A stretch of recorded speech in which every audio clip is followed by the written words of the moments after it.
तो वहीं अब मध्य प्रदेश में 5वीं से 8वीं तक की कक्षाओं में पढ़ाई जाएगी एनसीईआरटी की किताबें। सरकारी स्कूलों में भी हिंदी के साथ साथ अब अंग्रेजी की भी पढ़ाई अनिवार्य कर दी गई है।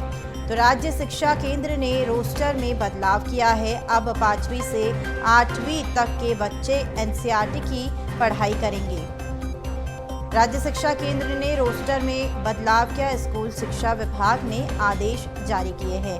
अब राज्य शिक्षा केंद्र ने रोस्टर में बदलाव किया। हाफ ईयर एग्जाम के 20 अंक, फाइनल ईयर के 60 अंक के साथ ही प्रोजेक्ट के भी 20 नंबर मिलेंगे। तो 31 जनवरी 2025 तक प्रोजेक्ट छात्रों को शिक्षकों के साथ जमा करना अनिवार्य कर दिया गया है। तो ये बड़ी खबर है। मध्य प्रदेश में 5वीं से 8वीं तक की कक्षाओं में अब एनसीईआरटी की किताबें पढ़ाई जाएगी। सरकारी स्कूलों में हिंदी के साथ साथ अंग्रेजी भी अनिवार्य पढ़ानी जाएगी। तो स्कूल शिक्षा विभाग ने ये आदेश जारी कर दिया है। राज्य शिक्षा केंद्र ने रोस्टर में बदलाव किया है।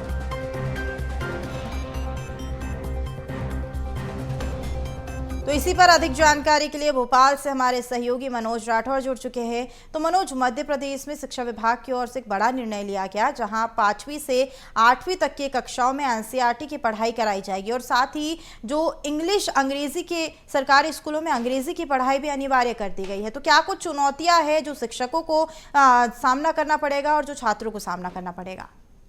जी बिल्कुल, क्योंकि तैयारी स्कूली शिक्षा विभाग जो राष्ट्रीय शिक्षा नीति है उसके तहत कर रहा है और उसके तहत कई जो प्रावधान उस नीति के थे उसे मध्य प्रदेश की शिक्षा व्यवस्था में लागू करने का काम भी किया गया। हालांकि अब एनसीईआरटी की जो बुक्स हैं वो 5वीं से लेकर 8वीं में पढ़ाई जाएगी बच्चों को। हालांकि इस सत्र से नहीं, अगले सत्र से इसकी शुरुआत की जाएगी, क्योंकि ये सत्र अभी बीच में है। ऐसे में आने वाले नए सत्र में इन किताबों को हर सरकारी स्कूल में लागू कर दिया जाएगा और व्यवस्था के तहत प्राइवेट स्कूलों में भी इन्हीं किताबों के जरिए बच्चों को 5वीं के बच्चों को और 6ठी, 7वीं और 8वीं के बच्चों को इन्हीं किताबों के जरिए एजुकेशन दिया जाएगा। तो जो भी इस किताब के तहत, इस व्यवस्था के तहत प्रावधान किए गए हैं एनसीईआरटी के तहत, उन प्रावधानों के साथ जो है अब शिक्षकों को उसी हिसाब से तैयारी करना पड़ेगी। उसी हिसाब से जो नंबर्स रहेंगे वो भी देना पड़ेगा। परीक्षाएं भी उसी सेटअप में होगी। तो ये जो व्यवस्था थी वो अगले सत्र से लागू कर दी जाएगी। बिल्कुल। साथ ही अगर हम बात करें यहाँ शिक्षकों के साथ जो प्रोजेक्ट जमा करने की बात भी की जा रही है, तो क्या वो इसी सत्र के प्रोजेक्ट को 21 जनवरी तक जमा करना होगा?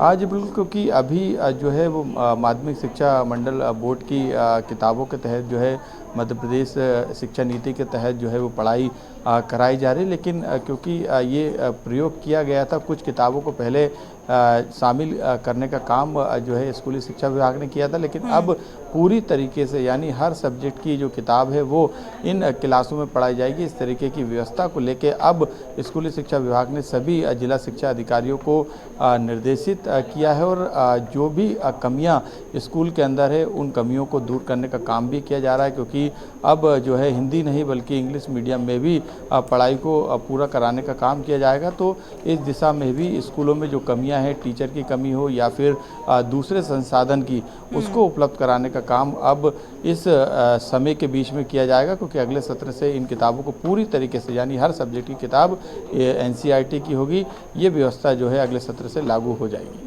बिल्कुल। तो कहीं ना कहीं मध्य प्रदेश की सरकार की ओर से जो निर्णय लिया गया है राज्य शिक्षा विभाग की ओर से कि एनसीईआरटी की बुक्स अब उसी से पढ़ाई की जाएगी और साथ ही साथ जो बच्चे सरकारी स्कूल में पढ़ाई करते हैं उनके लिए हिंदी के साथ साथ इंग्लिश भी अनिवार्य होगी। देखना होगा कि बच्चों के लिए कितना चुनौतीपूर्ण ये होता है, क्योंकि इंग्लिश की पढ़ाई उनको करने में काफ़ी परेशानियों का सामना भी करना पड़ता है। फिलहाल हमारे साथ जुड़ने के लिए बहुत शुक्रिया मनोज।